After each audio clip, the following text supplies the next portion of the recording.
गांव का नाम रामपुर था, जहां हर सुबह की पहली किरण के साथ जीवन की धारा शुरू होती थी। इस छोटे से गांव में एक साधारण सा किसान, किशन, अपने परिवार के साथ रहता था। किशन के पास एक सुंदर और शांत स्वभाव की गाय थी, जिसका नाम मोहिनी था।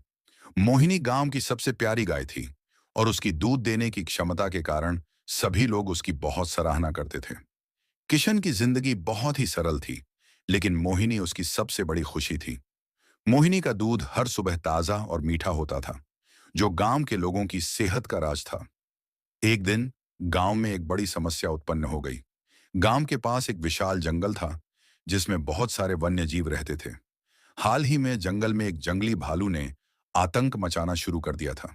भालू कभी कभी गांव के खेतों में घुस आता और फसलों को बर्बाद कर देता था। किशन और गांव के लोग इस समस्या से परेशान थे।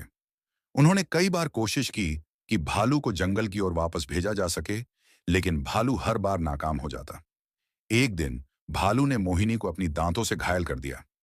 मोहिनी का दुख देख किशन और गांव वाले बहुत ही दुखी हो गए।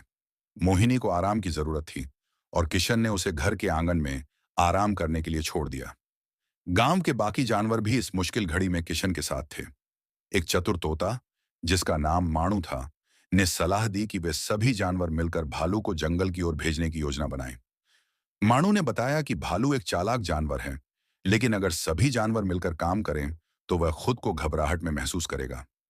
सभी जानवर, जिनमें एक प्यारा खरगोश, एक समझदार ऊंट और एक मजबूत हाथी शामिल थे, ने योजना बनाई। उन्होंने एक जाल बुनना शुरू किया और सभी ने अपनी ताकत और चतुराई से जाल तैयार किया।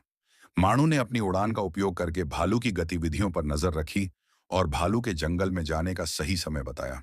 जब भालू ने खेतों की ओर बढ़ने की कोशिश की, तो सभी जानवरों ने जाल का प्रयोग किया और भालू को उसमें फंसा दिया। भालू की भारी भरकम शरीर को जाल में फंसता देख सभी जानवर खुशी से झूम उठे।